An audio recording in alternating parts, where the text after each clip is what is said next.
dilaksanakan, tetapi memang penting kita mengetahui puasa wajib dan puasa sunat.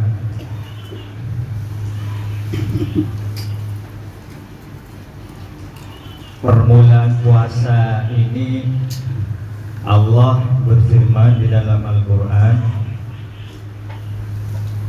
Bismillahirrahmanirrahim, Ya ayyuhalladzina amanu kutiba alaikumussyam kama kutiba alal ladzina min qablikum la'allakum tattaqun.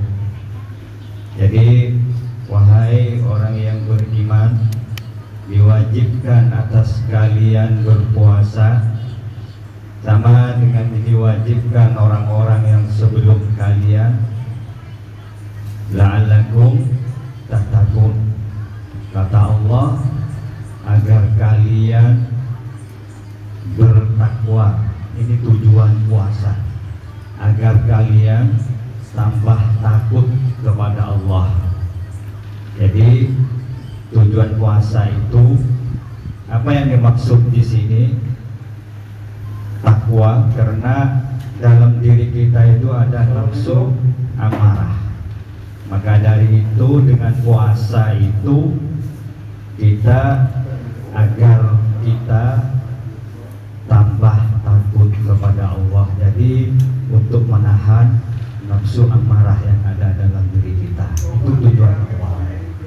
Maha benar tujuan Allah dan maha benar apa yang difirmankan Allah dan maha benar apa yang disabdakan Nabi Muhammad. Kata Nabi Muhammad SAW, puasa ini sumu fasihu. Jadi berpuasalah kalian semua, fasihu, maka akan sehat kalian. Ini luar biasa. Shadaqallahul azim wa shadaqa rasuluhul karim. Jadi maha benar firman Allah, maha benar apa yang disampaikan Nabi. Ini fakta di lapangan. Ada dokter Kristen diabetes, sakit diabetes.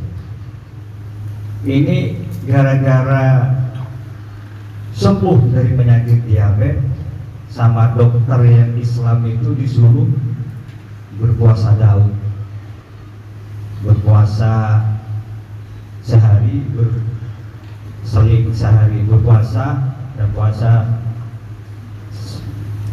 seharinya tidak gitu. Jadi terus mengamalkan ini, disuruh sama dokter yang Islam. Ternyata sembuh total diabetesnya. Itu luar biasa. Itu benar apa yang disabdakan Nabi, karena lambung yang terus menerus bekerja berarti istirahat. Jadi ada istirahatnya. Benar apa yang disampaikan Nabi. Masuk Islam gara-gara sembuh dari diabetes, dari diabetesnya itu. Jadi tujuan Allah itu apa, semua syariat yang Allah perintahkan kepada kita itu ada sir, ada hikmah, ada rahasia di balik itu yang baik untuk kita semua. Seperti tahajud, asa ayyab'atsaka rabbuka maqama mahmuda. Jadi memang untuk semua ada hikmah di balik itu. Contoh sholat. Sholat itu zikir. Di innani anallah la ilaha illa ana fa'budni wa aqimis sholata li dzikri, untuk mengingat Allah.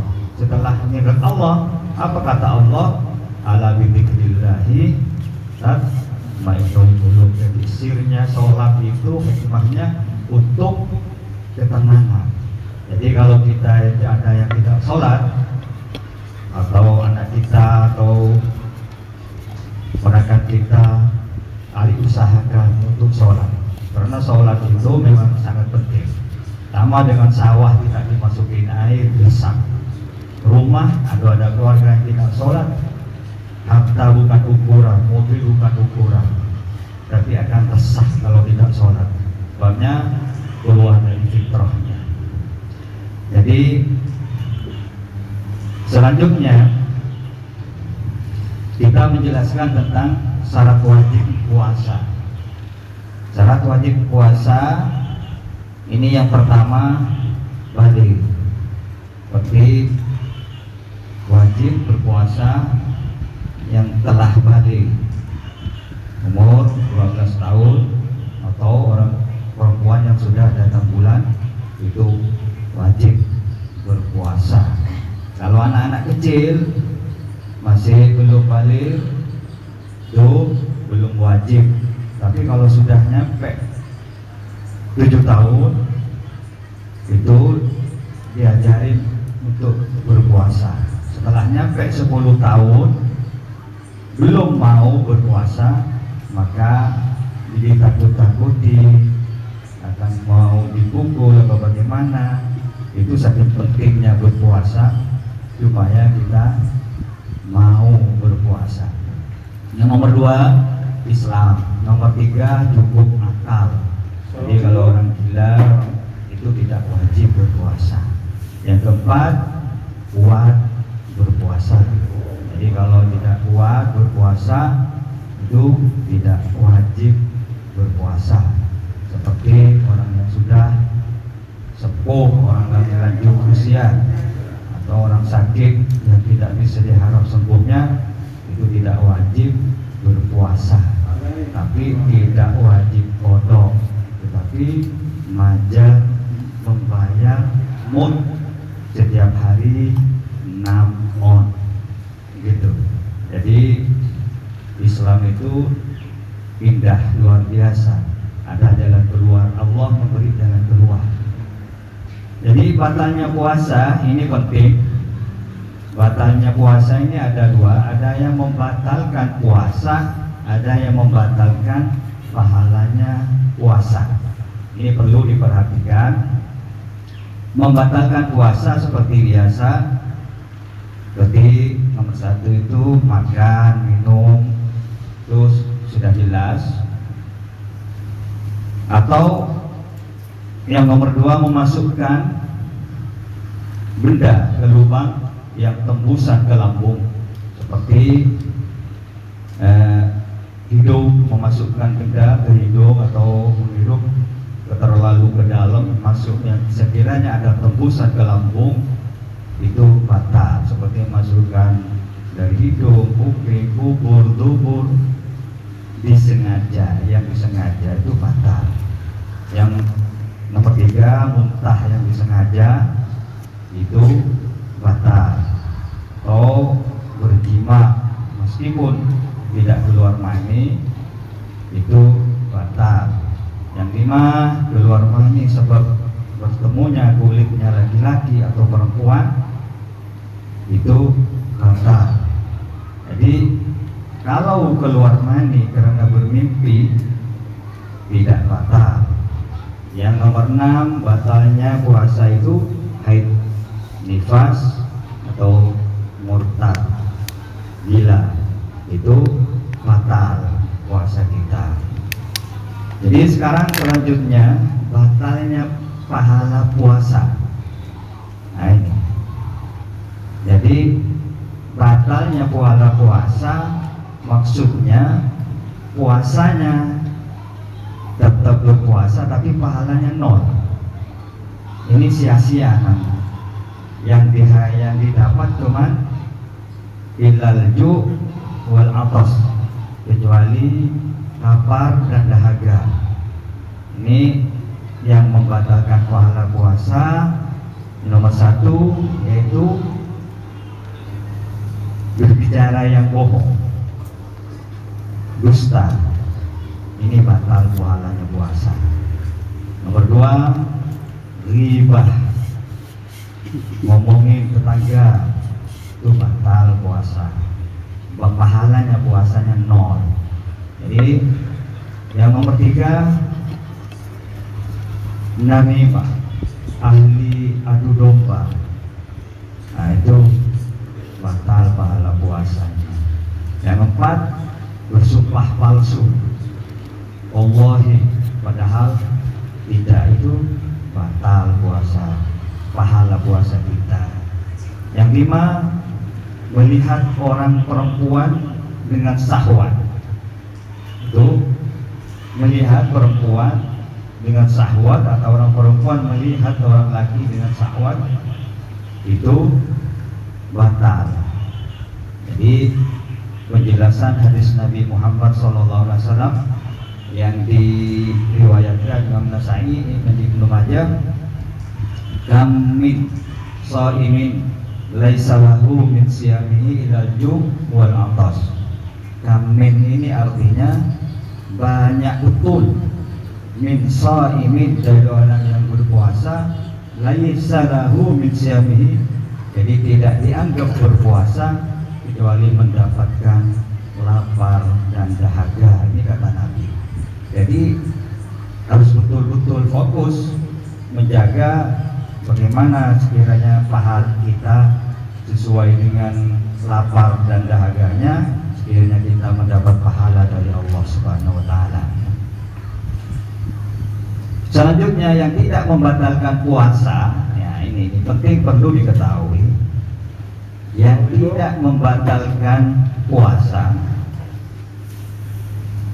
yaitu bagi orang perempuan ini nyicip makanan di waktu kepentingan, tapi diludahkan lagi, nyicip di lidah.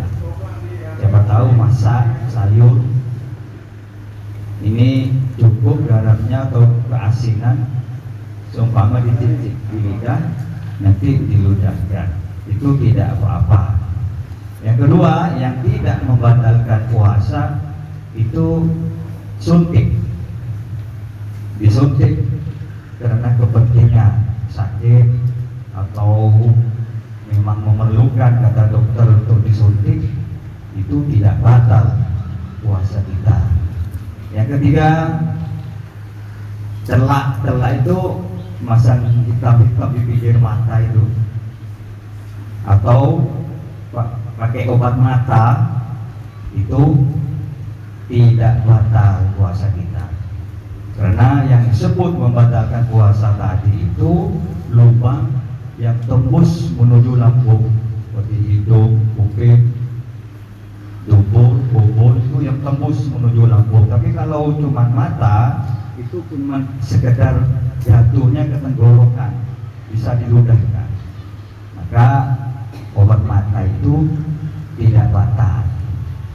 Yang keempat itu, ini di kitab ini disebutkan, kita tidur berdua suami istri di divan, kadang-kadang pengen pelukan begini waktu puasa, tapi tidak dengan syahwat, itu tidak apa-apa, maksudnya tidak batal.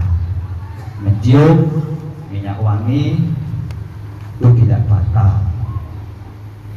Yang keenam, bekam yang diambil darahnya, disedot darahnya, itu tidak batal. Yang ketujuh, kumur-kumur tidak batal, atau menghirup air untuk sekedar mencapai sunnahnya wudhu, itu dikeluarkan lagi, itu tidak batal. Yang kedelapan, memperlambat mandi junub kesiangan sampai pagi, sedangkan kita junub itu tidak batal. Selanjutnya, beginilah sekedar penjelasan puasa. Selanjutnya kita mau menjelaskan tentang puasa Daud. Nah, ini penting sekali kita ketahui supaya tahu dasar hukumnya dan asbab musababnya. Apa puasa Daud itu? Ini perlu kita menjelaskan. Kata Nabi di sini, Nabi Daud itu Abdul Bashar, jadi orang atau nabi yang ahli ibadah. Ada hadis yang diriwayatkan Imam Bukhari, hadis sahih.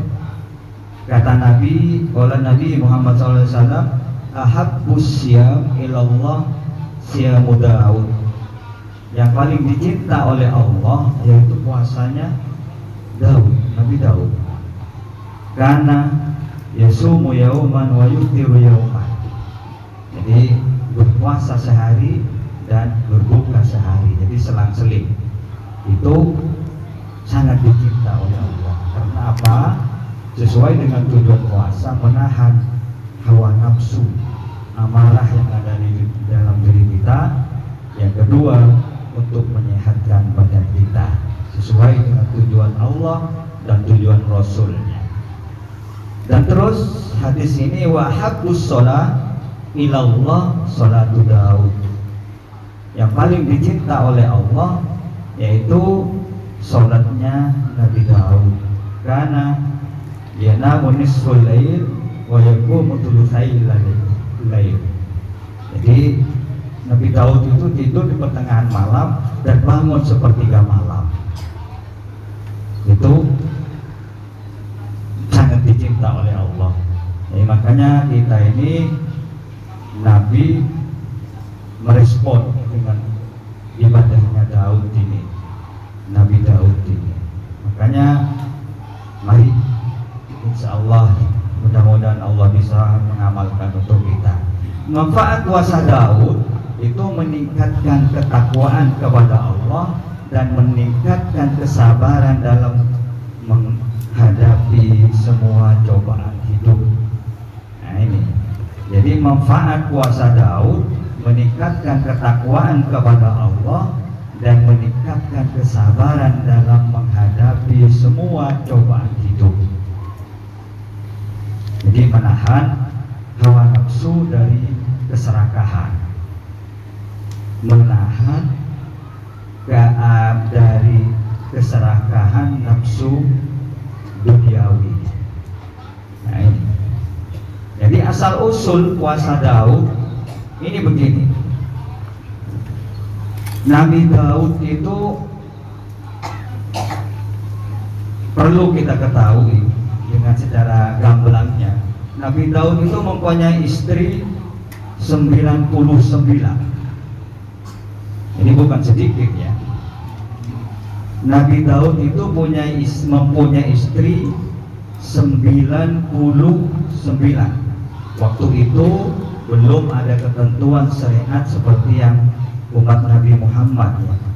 Jadi Nabi Daud ini ceritanya begini, masih mencintai kepada istri orang. Ini ceritanya. Makanya nafsu amarah ini memang ada dari semua orang, meskipun Nabi siapa itu ada. Mencintai kepada istri orang lain yang cantik. Suatu waktu suaminya diikutkan perang dengan Nabi Daud. Ini dalam kitab Qissatul Anbiya ya. Dalam kitab Qissatul Anbiya itu begitu. Ini ikutkan perang dengan Nabi Daud, ternyata gugur dalam peperangan itu. Lalu istrinya yang almarhum ini terjadi dinikahi dengan Nabi Daud. Dinikahi dengan Nabi Daud. Jadi Nabi Daud genap punya istri 100. Karena terjadi demikian, memang ujian dari Allah ya, memang diuji oleh Allah. Makanya kita ini harus hati-hati. Banyak laki-laki itu ada 3, seperti ujian harta, tahta, dan wanita. Lalu Allah mentarbiyah. Ini dalam kisah para nabi. Lalu Allah mentarbiyah Nabi Daud, dan Allah memberi pelajaran kepada Nabi Daud. Allah mengutus ya, Allah mengutus 2 malaikat yang menyerupai manusia didatangkan kepada Nabi Daud menyerupai manusia. Kaget Nabi Daud. Nabi Daud itu selain dari nabi, dia menjadi hakim, seperti mahkamah di sini hakim. Jadi dua malaikat ini yang menyerupai manusia ini itu minta diadili kepada Nabi Daud. Yang satu punya kambing 99, yang satu punya satu kambing. Yang punya satu kambing ini diminta dengan yang punya 99. Ini ceritanya, nanti ada ayat Al-Qur'annya. Yang punya satu kambing ini minta keputusan kepada Nabi Daud.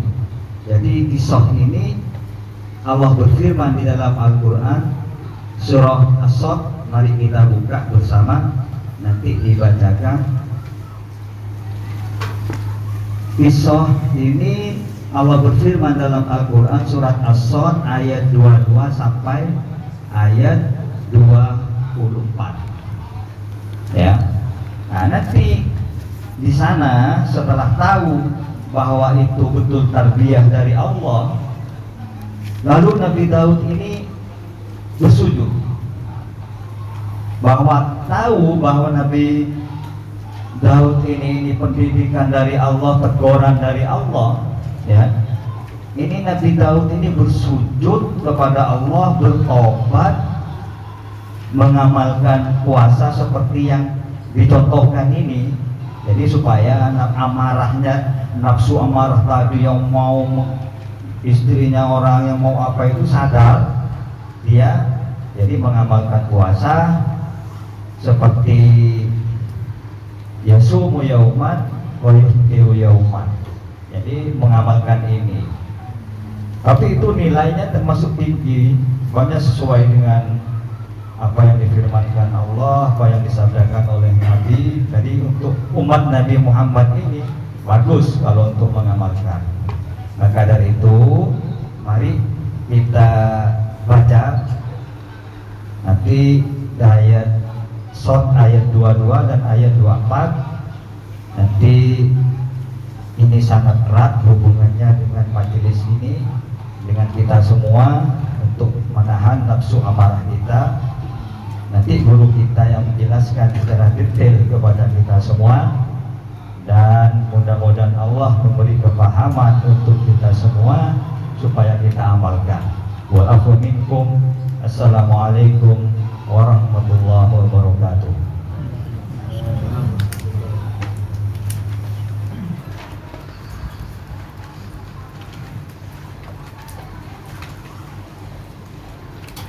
Mohon dibacakan.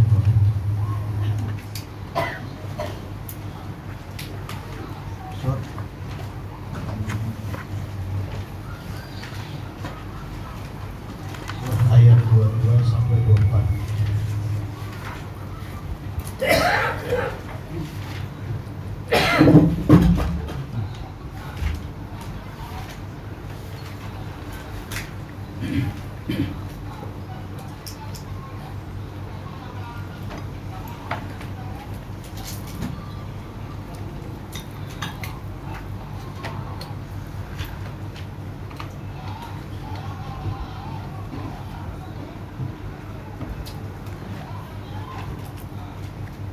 Buka surah Sadd, surah ke-38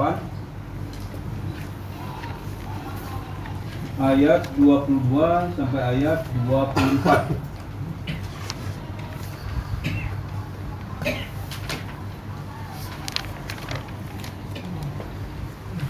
Surah Sadd ayat 22 sampai ayat 24.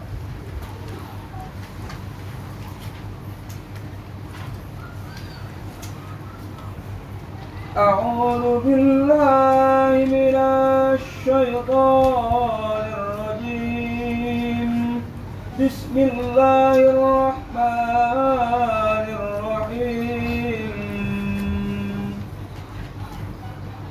إذ دخلوا على داود ففزع منهم قالوا لا تخف خصمان بغى بعضنا على بعض فاحكم بيننا بالحق ولا تشرك واهدنا إلى سواء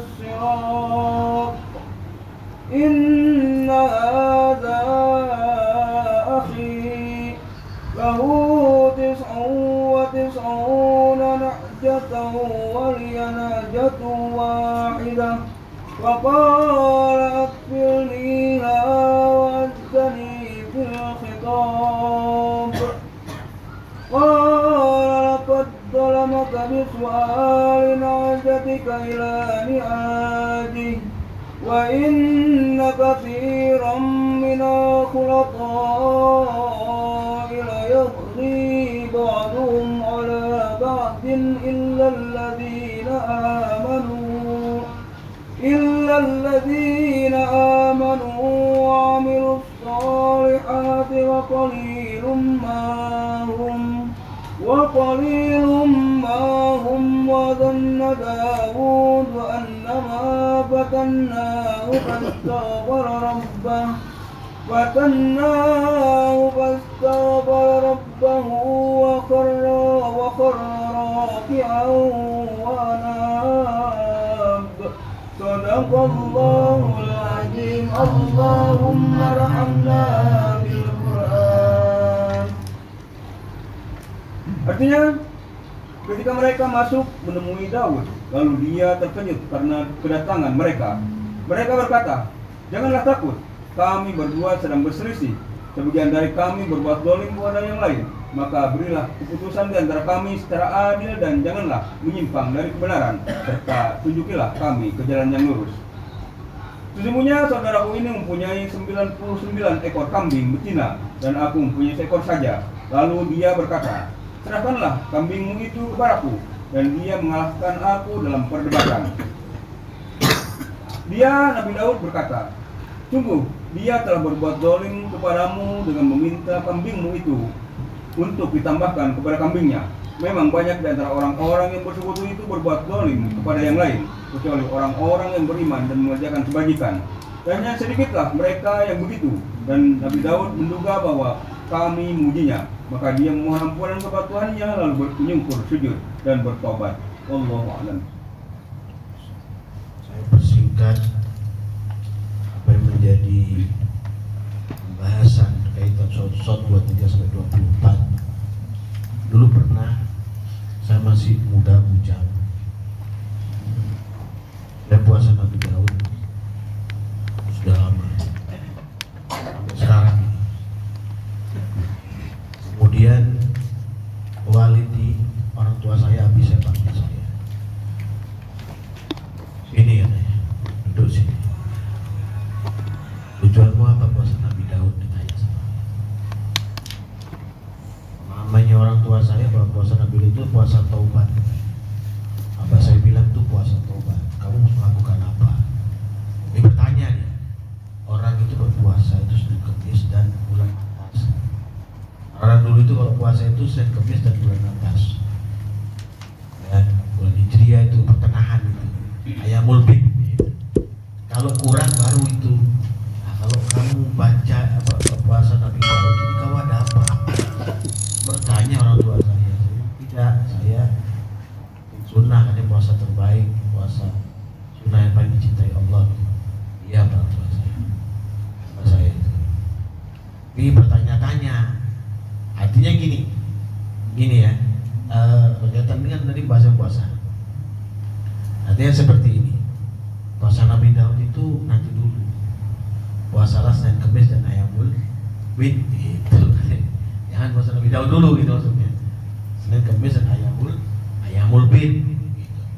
Nah, berkaitan dengan kisah tersebut, yaitu ujian daripada Allah kepada hamba. Makanya teguran itu kan amthal, dengan perumpamaan yang paling lembut, paling halus kepada nabinya. Dan subhanallah ya, kepada kita juga, kalau kita bisa betul-betul kita istiqomah dengan Allah seperti ini, tadi itu Allah akan berikan petunjuk ke hati kita. Jadi kita akan merasa, oh ini salah, oh ini benar, begitu. Ya, ideal situ. Jadi kita akan Allah berikan petunjuk ini. Setelah ini ada kaitan juga yang disampaikan ini dengan bahasana yang Al-Faqih sampaikan tadi. Ya, riset-risetnya Al-Faqih sampaikan tadi dengan An-Nahl tadi, kemudian Isra 84, An-Nahl 61. Ada keterkaitan dengan ini. Ya, makanya simak dan catat sehingga tahu, oh ini korelasinya, hubungannya ke sini.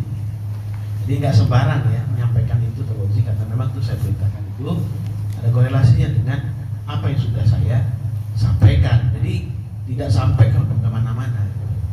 Ya, waktu yang ada ini kan saya sudah sampaikan sama kalian, kita nggak punya waktu membahas fikih. Dan fikih itu penting, walaupun nggak kita harus paksakan, tapi penting sedikitnya kita bahas. Maka waktu-waktu inilah seminggu 2 kali lah saya manfaatkan untuk bahas fikih. Makanya Ustaz Fauzi siap berikutnya fikih apa lagi, bahas ini sedikit aja, nggak usah lama-lama. Ini untuk bisa memberikan pemahaman kepada santri-santri saudara kita, ya. Itu mungkin yang bisa pakai sampaikan, ya. Kembali kita bermohon pada Allah, mudah-mudahan Allah berikan kepada kita kemudahan, ya. Kemudahan, keberkahan dan ilmu yang bermanfaat, ya. Dan jauh daripada salah penafsiran, ya. Kalau salah penafsiran tuh buruk sekali, ya. Hati-hati dengan salah penafsiran itu. Bisa kemana-mana larinya itu, bisa kemana-mana. Bisa malah menselisih hukum Allah. Pertanyaannya Udin tadi, bisa berprasangka yang tidak kepada Allah. Kenapa? Yang dijalankan hukumnya lain gitu, aturannya lain, sehingga berubah sifatnya, berubah karakternya, berubah amalnya, gitu ya. Nah ini yang bisa yang akan membahayakan diri kita. Nah itu ya, kembali Allah merahmati kita, menyempurnakan nikmatnya kepada kita semua. Amin amin ya rabbal. Alhamdulillahirabbil